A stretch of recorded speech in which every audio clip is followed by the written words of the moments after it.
Hello friends, welcome here with the question part 15. Here we'll discuss the problem of Tower of Hanoi with complete algorithm. So let's start. So Tower of Hanoi is a mathematical puzzle where we have 3 rods and n disc. Means एक हमें puzzle की तरह दिया होगा.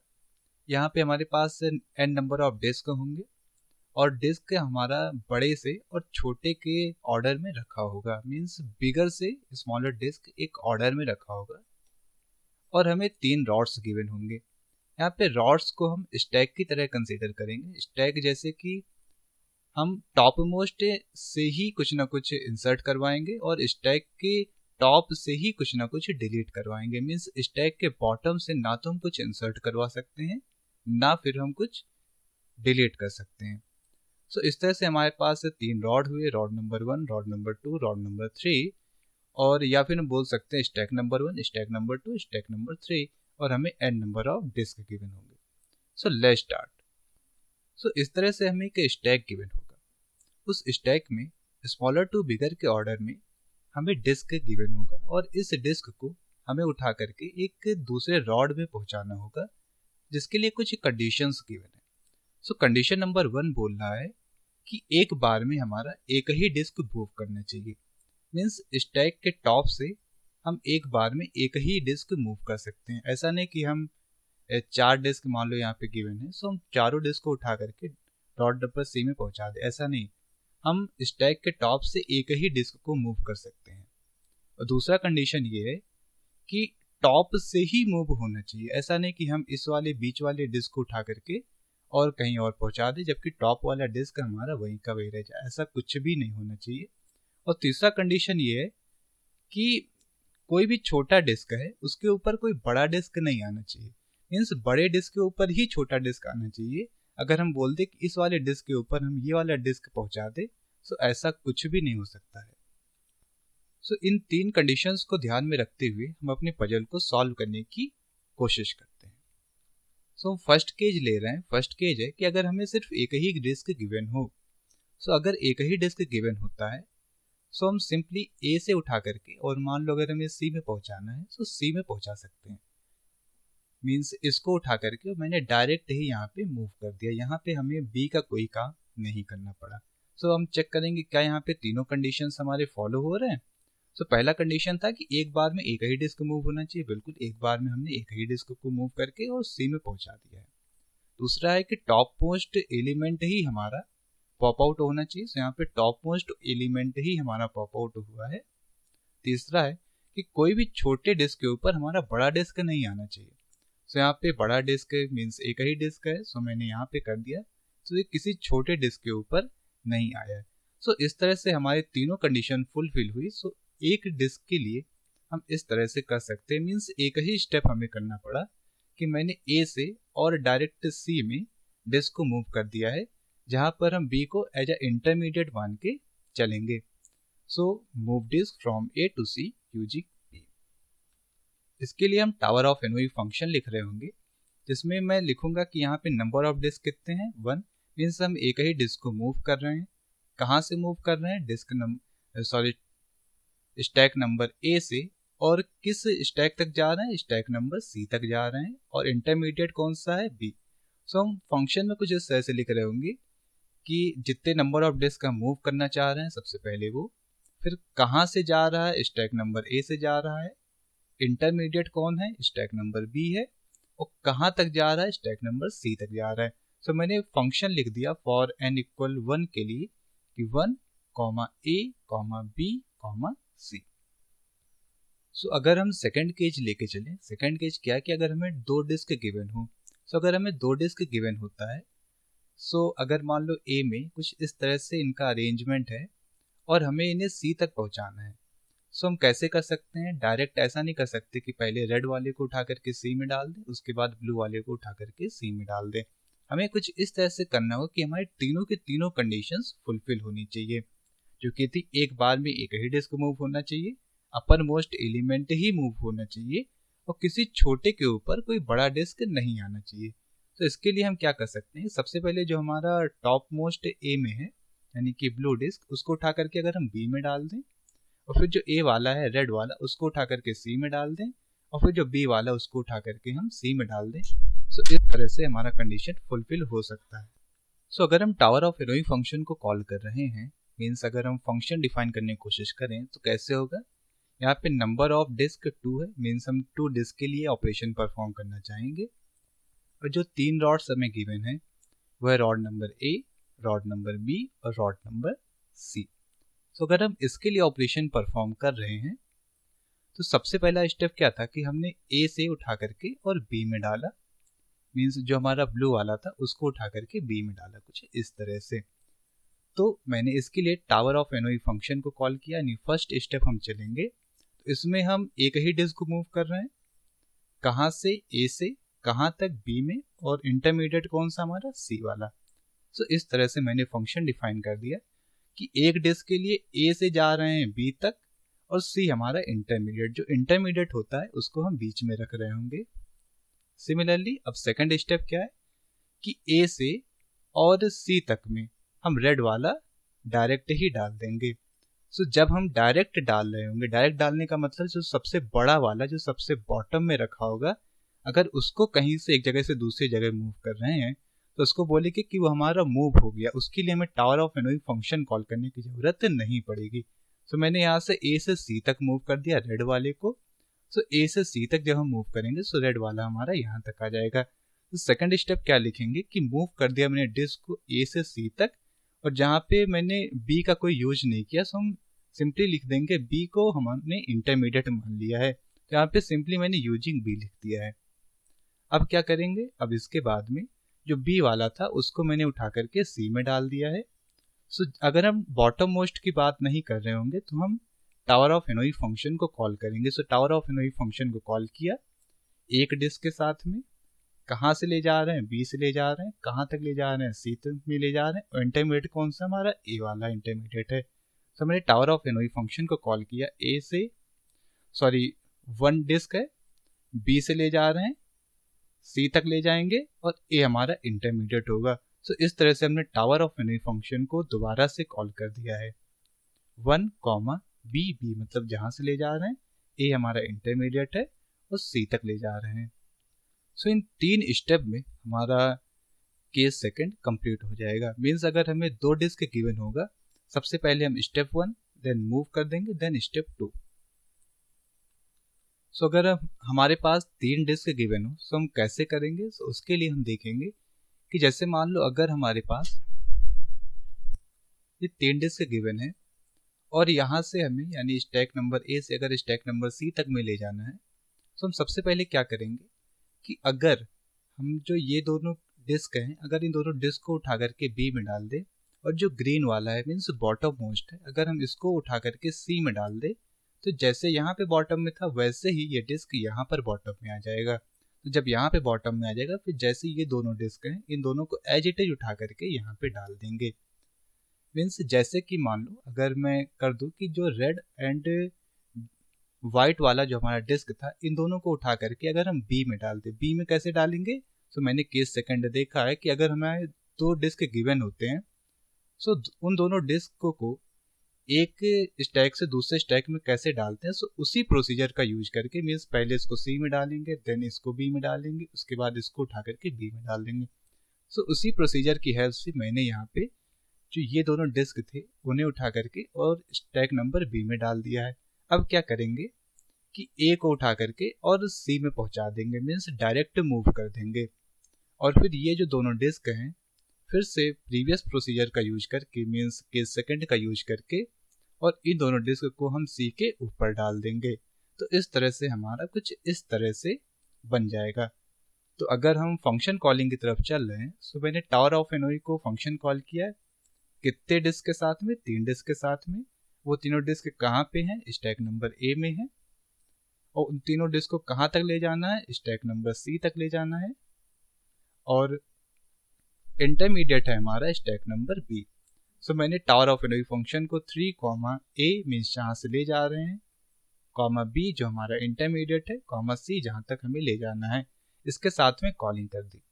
सो पहला step हम क्या करेंगे, सबसे पहले जो 2 डिस्क हैं मीन्स जो 2 डिस्क हैं उन्हें हम ए से उठा करके और बी में डाल देंगे, सी एज ए इंटरमीडिएट यूज करेंगे।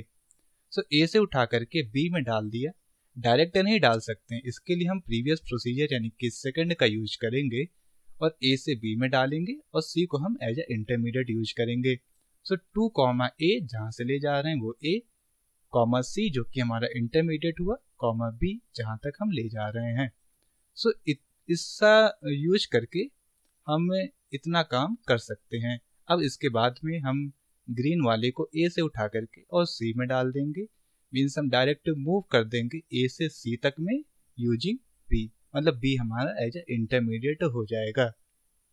सो मैंने ए से उठा करके और इसको सी में कर दिया है। अब अगला स्टेप क्या होगा कि इन दोनों स्टैक को हम उठा करके बी से और सी तक में कर दें, मीन्स हम 2 स्टैक के साथ में फिर से फंक्शन कॉल करेंगे। कहाँ से ले जाना है, बी से ले जाना है, कहाँ तक ले जाना है, सी में ले जाना है।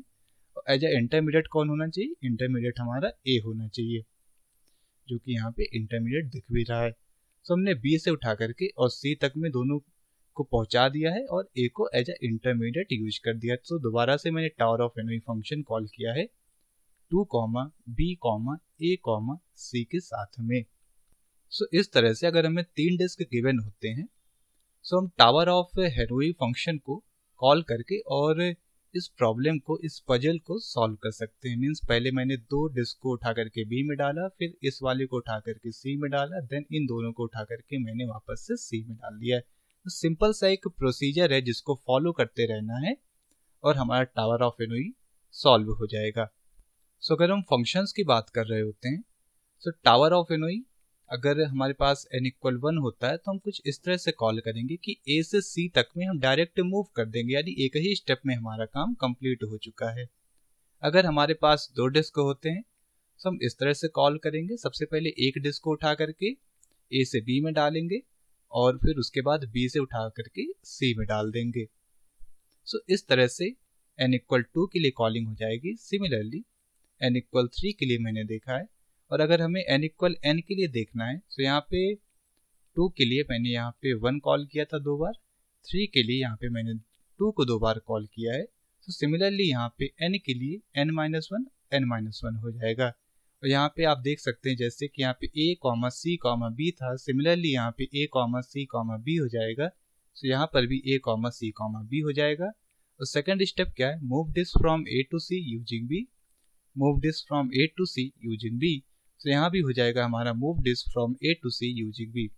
और थर्ड स्टेप क्या है, हमारा टावर ऑफ एनोई फंक्शन को मैंने कॉल कर दिया है 1 b a c n=2 के लिए।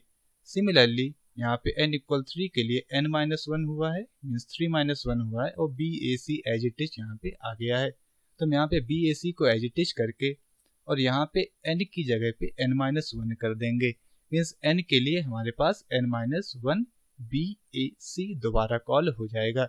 सो हम इसी तरह से यूज करके और टावर ऑफ एनोई को सॉल्व करने की कोशिश कर रहे होंगे। सो फॉर n डिस्क के लिए मैंने एक फंक्शन तैयार कर लिया जिसमें हमारे पास 3 कॉलिंग होगी, मीन्स 3 स्टेप्स होंगे, एंड इन स्टेप्स का यूज करके हम इसके ट्री डायग्राम को समझने की कोशिश करते हैं।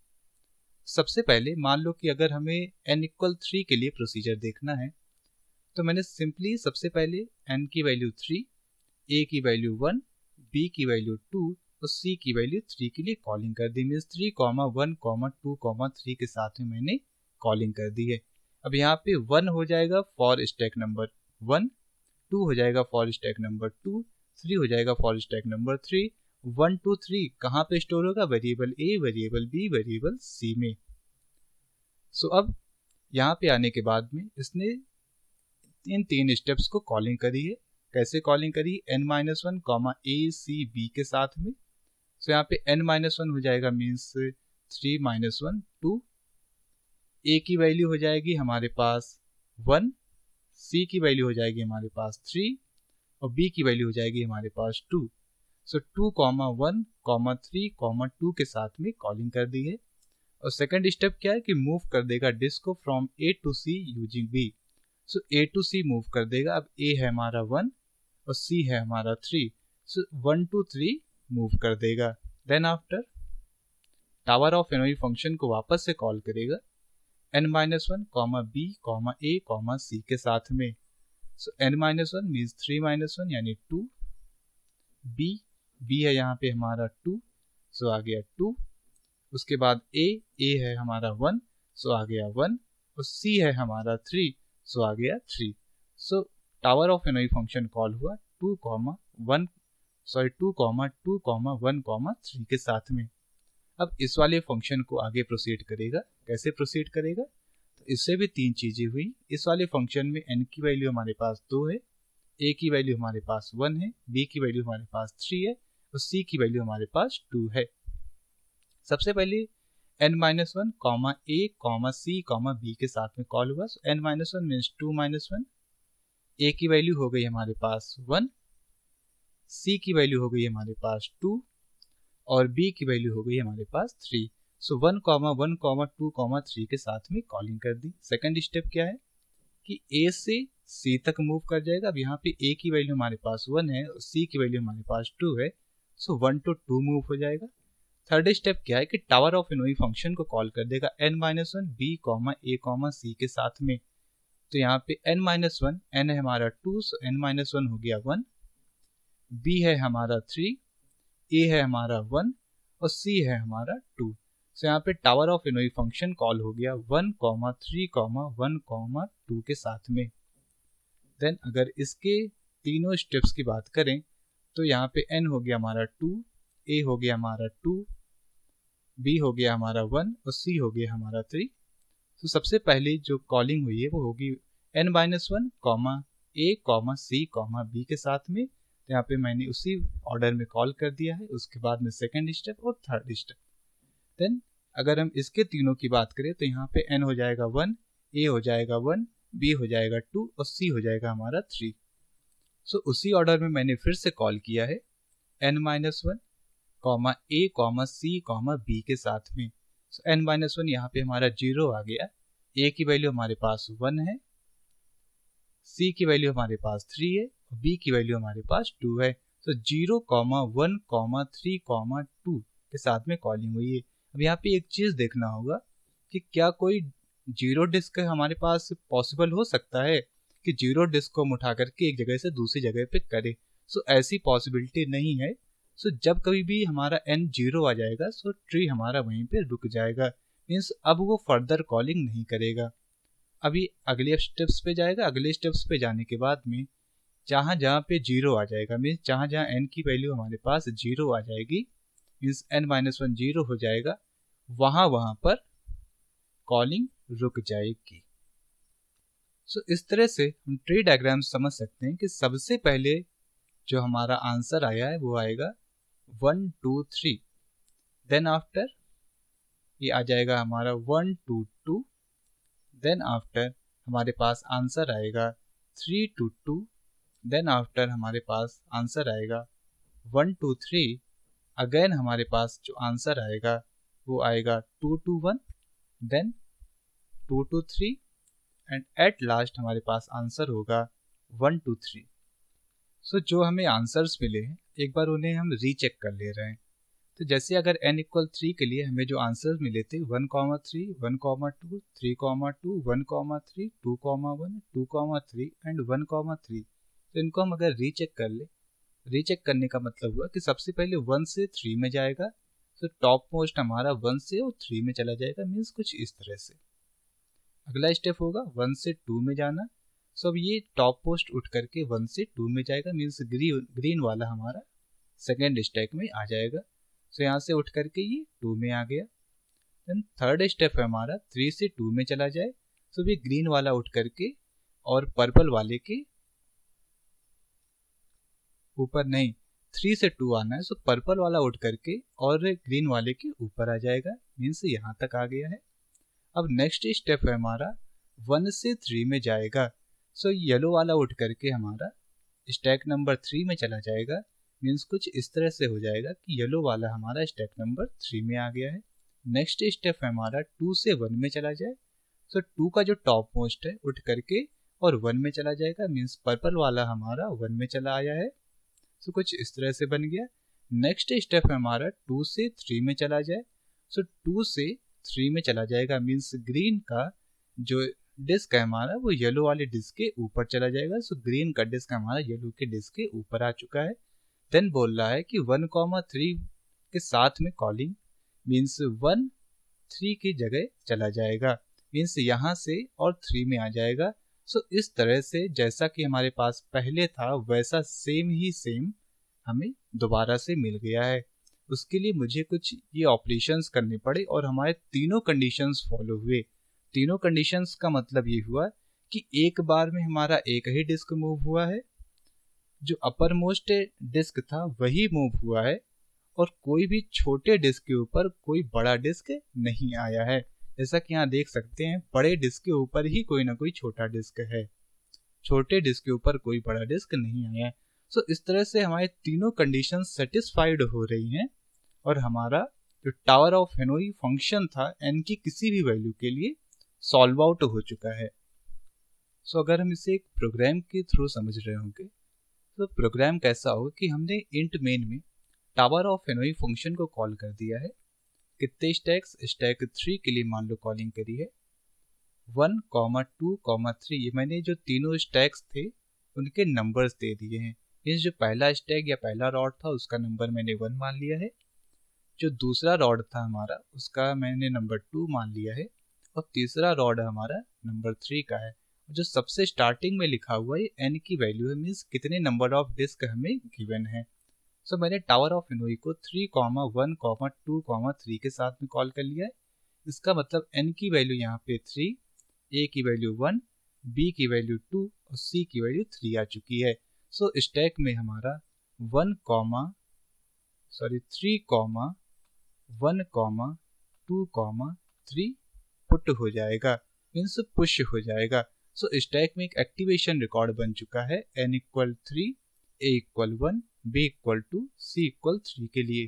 देन कंडीशन चेक हुआ क्या हमारा n ग्रेटर देन 0 है, n जो कि 3 है, सो 3 हमारा ग्रेटर देन 0 है। अगर कंडीशन ट्रू हो जाता है तो टावर ऑफ हेनोई फंक्शन को कॉल कर देगा n - 1, a, c, b के साथ में।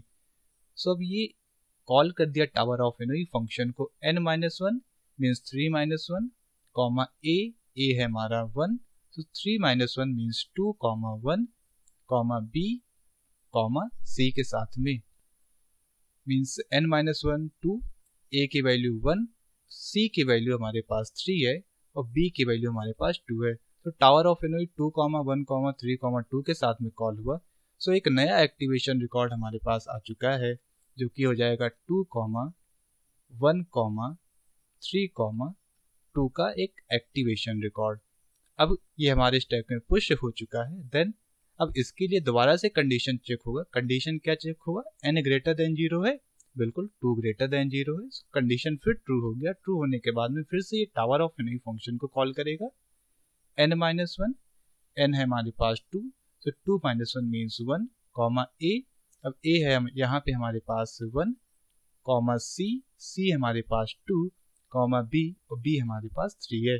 सो फंक्शन कॉल हो गया 1, 2, 3 के साथ में। इसका मतलब एक एक्टिवेशन रिकॉर्ड 1, 2, 3 का हमारे स्टैक में पुश हो जाएगा, मीन्स n की वैल्यू अब हो जाएगी 1, a की वैल्यू हो जाएगी 1, b की वैल्यू हो जाएगी 2 और c की वैल्यू हो जाएगी 3।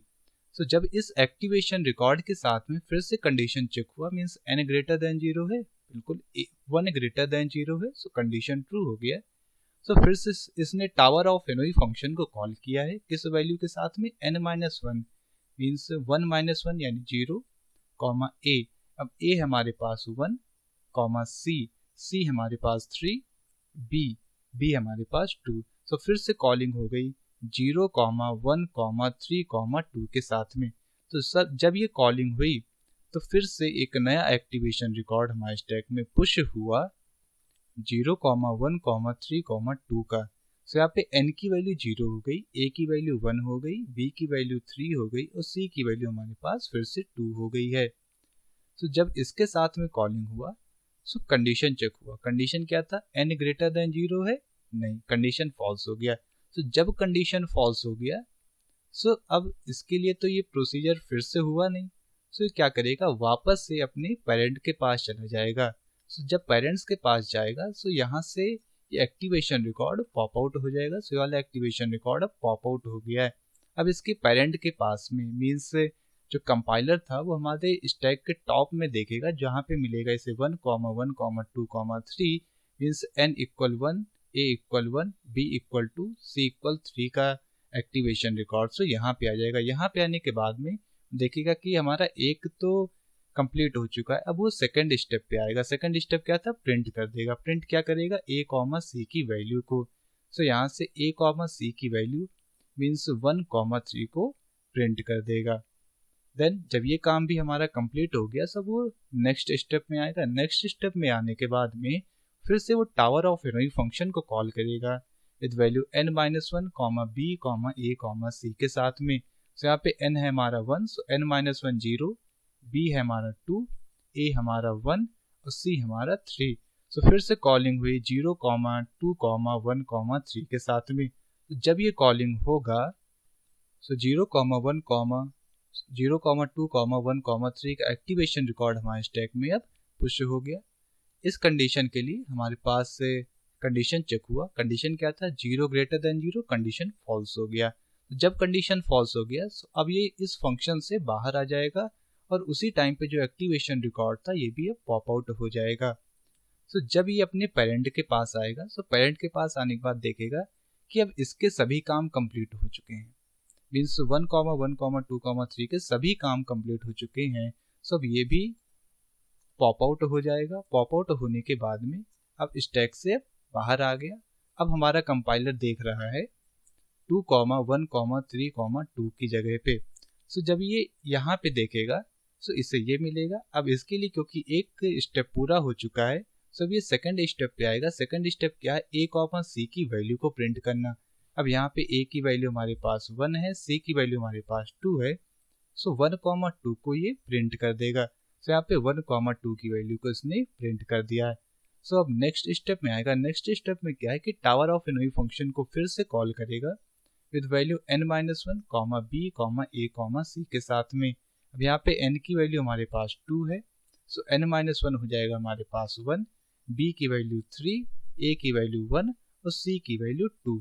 सो 1, 3, 1, 2 के साथ में फिर से कॉलिंग हो चुकी है। सो 1, 3, 1, 2 का एक्टिवेशन रिकॉर्ड हमारे स्टैक में अब पुश हो रहा होगा। सो जब ये एक्टिवेशन रिकॉर्ड पुश हुआ सो यहाँ पे n की वैल्यू हमारे पास 1 आ गई है। अब इसके लिए फिर से कंडीशन चेक हुआ, कंडीशन ट्रू हो गया। कंडीशन ट्रू होने के बाद में इसने फिर से टावर ऑफ हेनोई फंक्शन को कॉल कर दिया।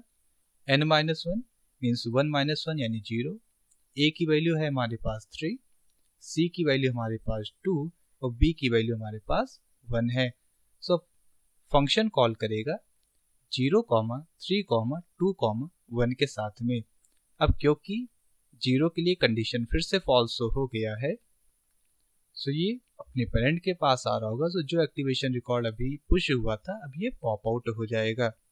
देन जब ये पेरेंट के पास आया तो अब इसके पेरेंट के पास में एक काम कंप्लीट हो चुका था। सो अब ये प्रिंट करने का काम करेगा। किस वैल्यू को, a, c की वैल्यू को। तो यहाँ पे a है हमारा 3 और c है हमारा 2, तो 3, 2 अब प्रिंट हो जाएगा। देन आफ्टर ये टावर ऑफ हेनोई फंक्शन को फिर से कॉल करेगा विद वैल्यू n-1, n हमारा 1 सो n-1 0, b हमारा 1, c हमारा 3 एंड a हमारा 3 एंड c हमारा 2। सब ये फंक्शन कॉल हुआ विद वैल्यू 1 सो 0, 1, 3, 2 के साथ में। सो 0, 1, 3, 2 हमारे एक्टिवेशन रिकॉर्ड में पुश हुआ।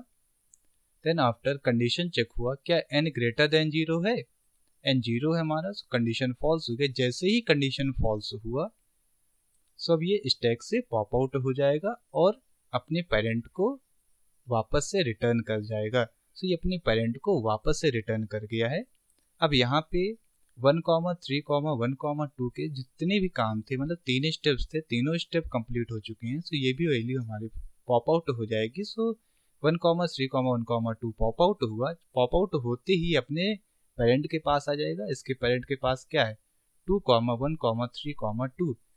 2, 1, 3, 2 के भी सारे काम कंप्लीट हो चुके हैं। सो ये भी पॉप आउट हो जाएगा। पॉप आउट होते ही अपने पेरेंट के पास आएगा। अब इसके पेरेंट के पास में एक काम तो कंप्लीट हो चुका है, जो कि था टावर ऑफ हेनोई फंक्शन को n-1, a, c, b के साथ में कॉल करना। सो अभी प्रिंटफ करना चाहेगा। प्रिंटफ क्या करेगा, a कॉमा c की वैल्यू, यहाँ पे a हमारा 1 है और c हमारा 3 है, सो 1 कॉमा 3 ये प्रिंट कर देगा। देन ये टावर ऑफ एनोई फंक्शन को कॉल करेगा with value n-1 means 2, b, अब यहाँ पे b हमारे पास 2, a हमारे पास है 1 और c हमारे पास है 3, सो 2 कॉमा 2 कॉमा 1 कॉमा 3 के साथ में कॉलिंग कर देगा। सो हमारे एक्टिवेशन रिकॉर्ड में 2 कॉमा 2 कॉमा 1 कॉमा 3 पुश हो गया है। अब इसके बाद में ये अपने कंडीशन चेक किया, कंडीशन क्या था, n ग्रेटर देन 0, बिल्कुल 2 ग्रेटर देन 0, कंडीशन ट्रू हो गया। सो कंडीशन ट्रू होते ही अंदर आए और टावर ऑफ एनोई फंक्शन को कॉल कर दिया, किस वैल्यू के साथ में, n-1, क्योंकि यहाँ पे हमारा n 2 है, सो n-1 हो गया हमारा 1, a की वैल्यू हमारे पास है 2, सो ये हो गया हमारा 2, कॉमा c की वैल्यू हमारे पास है 3, सो हो गया 3, एंड b की वैल्यू हमारे पास है 1, सो हो गया हमारा 1। सो इसके साथ में इसने कॉलिंग कर दी है। देन कंडीशन चेक हुआ, condition 1 greater than 0, condition true हो गया। कंडीशन ट्रू होने के बाद में फिर से इसने टावर ऑफ एनोई फंक्शन को कॉल किया है, किस वैल्यू के साथ में, n-1 comma a comma c comma b के साथ में। अब यहाँ पे n-1 हो जाएगा हमारा 1-1 यानी 0, a हमारा 2, c हमारा 1 और b हमारा 3। सो फिर से एक एक्टिवेशन रिकॉर्ड हमारे स्टैक में पुश हो जाएगा, जो कि होगा हमारा 0, 2, 1, 3। क्योंकि ये पुश हुआ, पुश होने के बाद में कंडीशन चेक हुआ, n greater than 0, condition false हो गया। कंडीशन फॉल्स होते ही हमारे स्टैक से पॉप आउट हो जाएगा। पॉप आउट होने के बाद में प्रिंट कर देगा क्या, a कॉमा c की वैल्यू को। सो a है हमारा 2, c हमारा 1, सो 2 कॉमा 1 अब ये प्रिंट कर देगा। देन आफ्टर ये नेक्स्ट स्टेप में जाएगा। नेक्स्ट स्टेप में जाने के बाद में ये फिर से टावर ऑफ एनोई फंक्शन को कॉल करेगा with value n-1 means 0, comma b, so b है हमारे पास 3, कॉमा 3 हो गया, कॉमा a हमारे पास यहाँ पे 2 है, सो 2, कॉमा c की वैल्यू हमारे पास 1 है। सो 0, 3, 2 हमारा एक एक्टिवेशन रिकॉर्ड फिर से पुश हो चुका है। देन कंडीशन चेक हुआ, कंडीशन क्या था, n greater than 0, condition false हो गया। देन ये अपने फंक्शन से बाहर आएगा और यहाँ से पॉप आउट हो जाएगा। पॉप आउट होने का मतलब हो गया कि अब हमारा कंपाइलर फिर से 1, 2, 3, 1 के पास आ गया है। अब यहाँ पे अपना सेकेंड स्टेप जो था वो भी इसका कंप्लीट हो चुका है। सो अब ये भी पॉप आउट हो जाएगा। पॉप आउट होने के बाद में हमारा कंपाइलर 2, 1, 3 के पास आ गया है। अब इसके यहाँ के लिए एक काम इसका कंप्लीट हो चुका है। सो ये प्रिंटफ कर देगा क्या, a कॉमा c की वैल्यू को। a है हमारा 2 और c हमारा 3, तो 2, 3 हमारा अब प्रिंट हो रहा होगा। तो 2, 3 जैसे ही प्रिंट हुआ उसके बाद नेक्स्ट स्टेप पे आ जाएगा। नेक्स्ट स्टेप क्या है कि टावर ऑफ एनोई फंक्शन को कॉल करेगा, किस वैल्यू के साथ में, n-1 means 1, then b, b यहाँ पे हमारा है 1, देन 2, 3। सो ये पूरी की पूरी वैल्यू अब फिर से हमारे स्टैक में पुश हो चुका है। देन आफ्टर इस वैल्यू के लिए फिर से कंडीशन चेक हुआ, n greater than 0 means 1 greater than 0, condition true हो गया। कंडीशन ट्रू होते ही फिर से इसने टावर ऑफ एनोई फंक्शन को कॉल कर दिया with value n-1, a, c, b के साथ में। सो n-1 मीन्स 0, कॉमा यहाँ पे a की वैल्यू हमारे पास है 1, सो 1 हो गया, b की वैल्यू हमारे पास, c की वैल्यू हमारे पास है 3, सो ये हो गया वापस से 3, और उसके बाद में b की वैल्यू 2। सो ये पूरी की पूरी वैल्यू हमारे स्टैक में अब पुश हुई है। देन कंडीशन चेक हुआ, n greater than 0, condition false हो गया। फॉल्स होते ही अब ये फिर से पॉप आउट हो जाएगा। पॉप आउट होते ही अपने पेरेंट के पास वापस आ गया। अब इसके पेरेंट के पास में एक स्टेप कंप्लीट हो चुका है। सो अब ये सेकंड स्टेप पे आएगा। सेकंड स्टेप क्या है, a, c की वैल्यू को प्रिंट करना। यहाँ पे a की वैल्यू हमारे पास 1 है, c की वैल्यू हमारे पास 3 है, सो 1, 3 को अब ये प्रिंट कर देगा। Then tower of Hanoi function को कॉल किया with value n-1, b, a, c के साथ में। सो n-1 means 0, b means 2, a का मतलब 1 और c का मतलब 3। सो इस वैल्यू के साथ में कॉल किया। सो ये वैल्यू पुश हुई, ये वैल्यू हुई पॉप आउट। देन हमारा कंपाइलर वापस से आ गया 1, 1, 2, 3 के पास में। इसके पास आने के बाद में इसके सारे स्टेप्स कंप्लीट हो चुके हैं, सो भी हमारा पॉप आउट हुआ। देन हमारा कंपाइलर आ चुका है 2, 2, 1, 3 के पास में, इसका भी पॉप आउट हुआ। देन हमारा कंपाइलर आया 3, 1, 2, 1 के पास में, इसके भी सारे के सारे प्रोसेस कंप्लीट हो चुके हैं, सो ये भी हमारी वैल्यू पॉप आउट हो जाएगी। देन अब क्योंकि हमारा स्टैक अब एम्प्टी हो चुका है, सो इस कंडीशन में वापस से मेन फंक्शन में आएगा। मेन फंक्शन के बाद आने के बाद ये रिटर्न कर देगा। सो इस तरह से हमारा एक आंसर आ चुका है और उसी के अकॉर्डिंग हम अपने डिस्क को मूव करेंगे। सो अगर हम टाइम कॉम्प्लेक्सिटी की बात कर रहे होंगे, so for n = 3 there was 15 calls, means 2 power 4 means 60 minus 1 calls. For n = 2 there is 7 calls, is 2 power n minus 1. 2 power 3 minus 1 means 7. For n = n, there was 2 power n plus 1 minus 1 calls. So the time complexity for a tower of a Hanoi function is 2 power n. So that's all about Tower of Hanoi. Thanks for watching.